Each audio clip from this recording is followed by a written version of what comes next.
आप सब, welcome back to UM institute. और आज की वीडियो में हम लोग पढ़ने जा रहे हैं लीफो मैथड।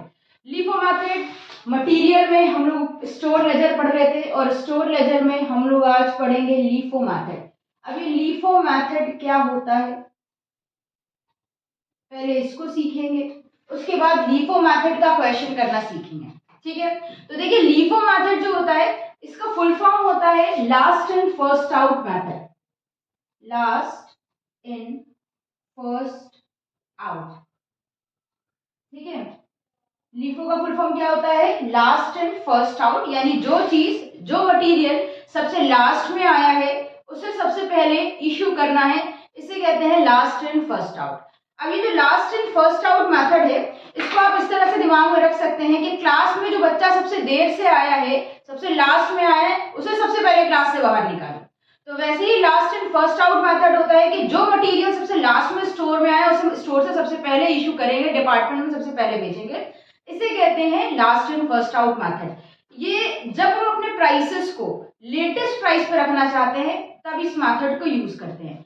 फीफो मेथड पढ़ा था हम लोगों ने, जस्ट रेसिप्रोकल होता है उसका रिवर्स होता है ये। फीफो मेथड अगर आपने नहीं देखा है तो लिंक डिस्क्रिप्शन में दे देंगे, देख लीजिएगा। लीफो मेथड जो होता है ये मोस्टली ऐसे टाइम पर यूज किया जाता है जब प्राइसेस बहुत बढ़ रहे होते हैं, राइज हो रहे होते हैं। तो देखिए अगर हम लोग मटेरियल महंगे प्राइस पर खरीद के रख लेंगे और उसको बाद में इश्यू करने के लिए रखा रहने देंगे तब तो हम लोगों को नुकसान हो जाएगा। तो हम लोग मटेरियल को क्या करते हैं, जब प्राइस बढ़े हुए होते हैं, सब कुछ महंगा होता है, महंगा मटेरियल खरीद रहे होते हैं, तो हम लोग क्या करते हैं, लीफो मेथड अप्लाई कर लेते हैं ताकि हम महंगा खरीद रहे हैं और महंगा ही इश्यू करते हैं, लॉस में ना जाए। जो सस्ता मटेरियल रखा है उसको बाद में यूज करेंगे जब प्राइसेस डाउन हो जाएंगे। इस मेथड की अगर बात करें कि सबसे पहले कहां पर अडॉप्ट किया गया था, कहां पर इसे यूज किया गया था, तो ये मेथड यूएसए के अंदर सबसे पहले सेकेंड वर्ल्ड वॉर के टाइम पर यूज किया गया था। उस टाइम पर प्राइसेस क्या थे, बहुत ज्यादा बढ़ गए थे। तो उन बढ़े हुए प्राइसेस को मैनेज करने के लिए क्या किया गया था, लीफो मेथड का यूज किया जा रहा था। यानी सेकेंड वर्ल्ड वॉर के टाइम पर जितना मटेरियल खरीदा जा रहा था वो लेटेस्ट मटेरियल ही इश्यू कर दिया जा रहा था। तो वहां से ये लीफो मेथड आया। तो जब भी अब प्राइस राइजिंग की सिचुएशन होती है लीफो मेथड को अप्लाई कर दिया जाता है। लीफो मेथड के केस में अगर आपसे क्लोजिंग स्टॉक पूछा जाए कि कौन सी प्राइस शो करता है, तो जाहिर सी बात है क्लोजिंग स्टॉक ओल्ड प्राइसेस पे शो किया जाता है, ठीक है। और जो हमारा कॉस्ट ऑफ मटेरियल इशूड होता है वो हमारी प्रेजेंट प्राइसेस पे शो करता है या लेटेस्ट प्राइस।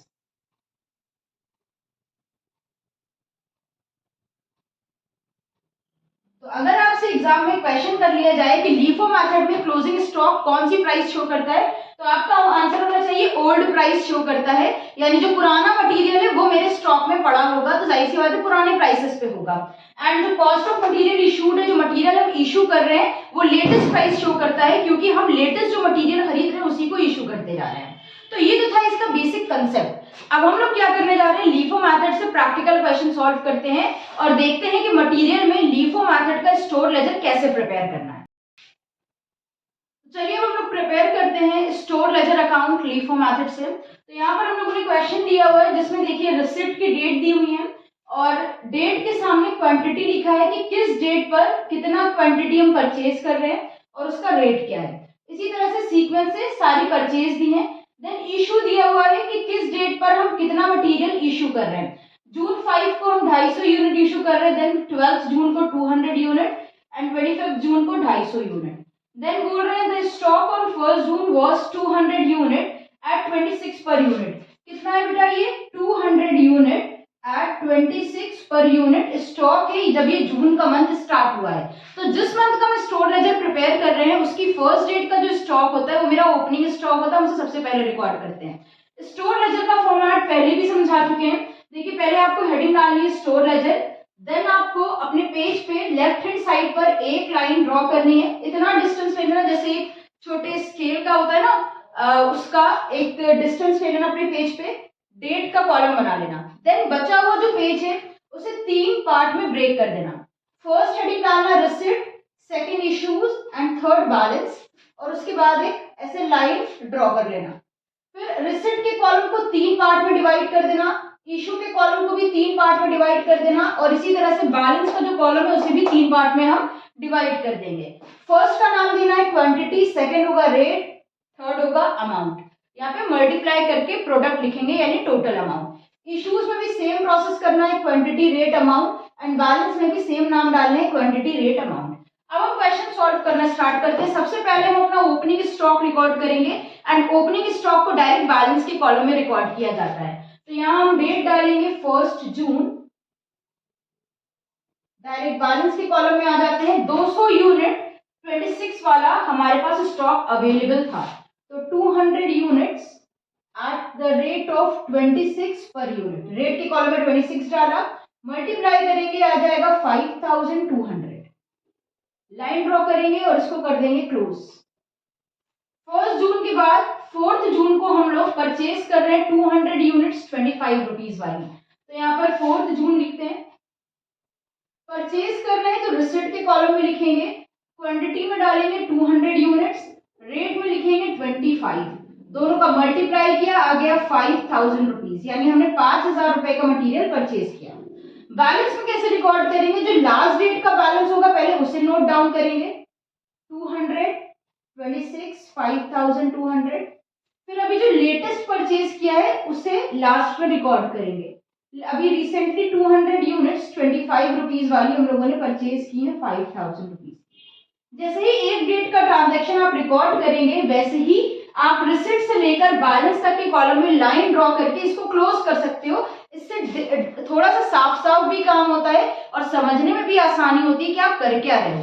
देन 4 जून के बाद डेट वाइज आपको काम करना है। 4 के बाद 5 जून आती है और 5 जून को हम लोग 250 यूनिट्स इशू कर रहे हैं यानी डिपार्टमेंट में भेज रहे हैं। तो अब इसको रिकॉर्ड करते हैं, 5 जून डालते हैं। इशू कर रहे हैं तो इशू के कॉलम में डालेंगे। देखिए 250 यूनिट हमें देनी है डिपार्टमेंट में और हमारे पास मेथड जो है वो है लीफो, यानी जो लेटेस्ट आया पहले उसे दो। तो हमारे पास 2 तरह का मटेरियल अवेलेबल है, जिसमें से लेटेस्ट है 25 रुपीज वाला, यानी सबसे लास्ट में हमने 25 रुपीज वाला खरीदा है, बट ये ओनली 200 यूनिट्स हैं। पहले हम ये पूरी 200 यूनिट्स दे देंगे 25 रुपीज वाली 5000 का मटेरियल। हमें देनी है 250, बट लेटेस्ट मटेरियल सिर्फ 200 यूनिट्स है, तो इससे पहले वाला जो मटेरियल है उस स्टॉक में से 50 यूनिट्स और निकाल कर दे देंगे, यानी 50 यूनिट्स 26 रुपीज वाले स्टॉक में से हम दे देंगे। तो 26 इंटू 50 करा कितना आ गया, तो ये हम लोगों ने मटेरियल इशू कर दिया। अब हम बैलेंस के कॉलम में लिखेंगे। देखिए लेटेस्ट जो हम लोगों ने परचेज किया था 25 वाला वो पूरी इशू हो गई, और जो 26 वाली थी वो 200 यूनिट्स थी, उनमें से 50 इशू हो गई है। अभी भी 150 हमारे पास अवेलेबल है 26 रुपीज वाली। ये हो गया 3900। इसको हम क्लोज कर देंगे।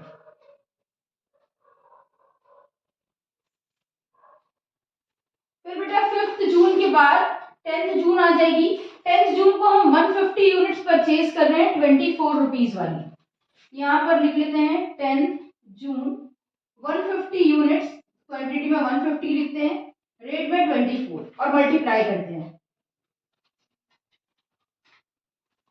ये हो गया है 3600। बैलेंस नोट करते हैं, जो मेरे पास पुराना बैलेंस है पहले उसे नोट डाउन करेंगे। 150 इंटू 26 3900। देन जो लेटेस्ट परचेज किया उसे लिखेंगे 150 यूनिट्स इंटू 24 3600 और लाइन ड्रॉ करके क्लोज कर देंगे। ये 10 जून तक हम लोगों ने कंप्लीट करा है। आफ्टर 10 जून 12 जून को हम इशू कर रहे हैं 200 यूनिट्स। तो यहाँ पर हम डेट में लिखेंगे 12 जून, इशू कर रहे हैं तो रिसिप्ट के कॉलम में ऐसे डॉट डॉट डॉट लगा के इशू के कॉलम में आ जाएंगे। कितना इशू करना है आपको, 200 यूनिट्स इशू करने हैं। और हमारे पास देखिए पुराना बैलेंस 2 टाइप की यूनिट्स है, जिसमें से लेटेस्ट जो हम लोगों ने परचेज किया उसे लास्ट में लिखा था 24 रुपीज वाली यूनिट्स थी 150। इशू करना है 200 और हमारे पास लेटेस्ट यूनिट है 150। तो पहले तो 150 पूरी अभी लेटेस्ट वाली दे देंगे हम, 200 देना है, 150 दे दी, अभी 50 और देना है, तो 50 हम पुराने लॉट में से दे देंगे। 50 यूनिट्स 26 रुपीज वाली ये 1300 रुपीज की हो जाएंगी। अब बैलेंस कैसे निकालेंगे? जो लेटेस्ट वाली थी वो तो पूरी इशू हो गई, और ये पुरानी वाली जो 150 थी 50 इसमें से भी चली गई। 100 अभी 26 रुपीज वाली बची है, यानी 2600 रुपीज का मटेरियल अभी भी बचा है। इसको क्लोज कर देंगे। आफ्टर 12 जून 18 जून को 100 यूनिट परचेज कर रहे हैं 25 रुपीज वाली।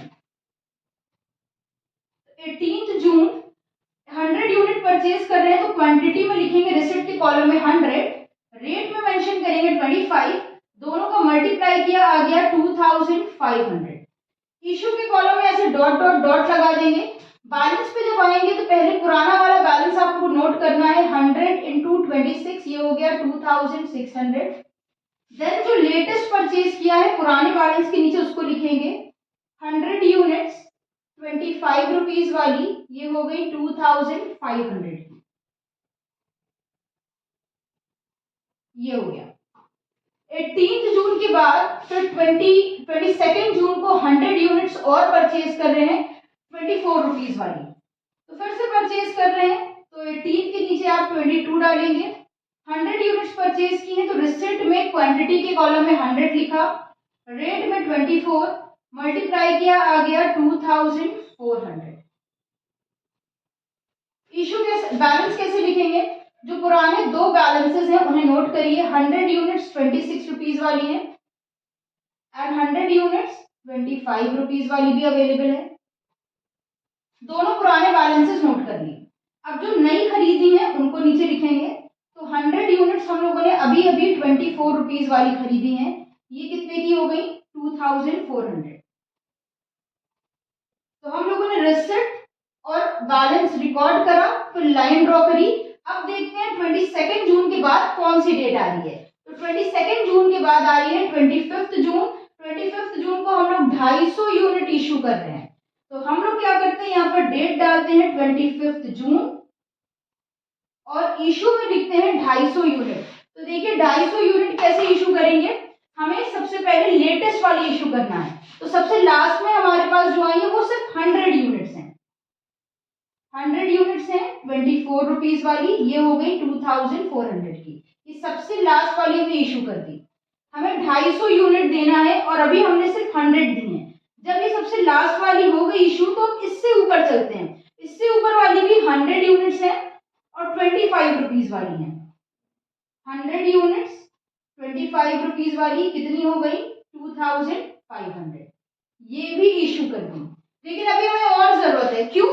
क्योंकि 250 यूनिट देना है और अभी सिर्फ ये 200 बन रही है, 50 यूनिट्स और देनी है। तो अब हम उससे ऊपर चलते हैं और ये जो 100 वाली है इनमें से 50 दे देंगे। 50 यूनिट्स 26 रुपीज वाली दे देंगे, तो कितना हो गया? 1300 हो गया। तो आप लोगों ने देखा कि किस तरह से लीफो मेथड में सबसे पहले सबसे लेटेस्ट वाली दी जाती है, जब वो पूरी इशू हो गई अभी हमें और चाहिए तो उससे पुराने वाले रेट पर जाते हैं, देन उससे पुराने वाले। इस तरह से रिवर्स ऑर्डर में सीक्वेंस चलता चला जाता है। तो ये हम लोगों ने पूरी 250 यूनिट इशू कर दी है। अब हमारे पास बैलेंस कितना बचा? देखिए ये 100 पूरी इशू हो गई, ये 100 पूरी हो गई और ये जो लास्ट वाली 100 थी इनमें से भी 50 यूनिट्स हो गई। तो अभी भी मेरे पास 50 यूनिट 26 रुपीज वाली बची है, जिनका मल्टीप्लाई करेंगे तो अमाउंट आ जाएगी 1300 रुपीज। और ये हमारा क्लोज हो गया स्टोर लेजर अकाउंट, क्योंकि क्वेश्चन कंप्लीट हो गया। तो सबसे लास्ट में जो अमाउंट बच रही है बैलेंस के कॉलम में, ये हो जाएगा हमारा क्लोजिंग स्टॉक।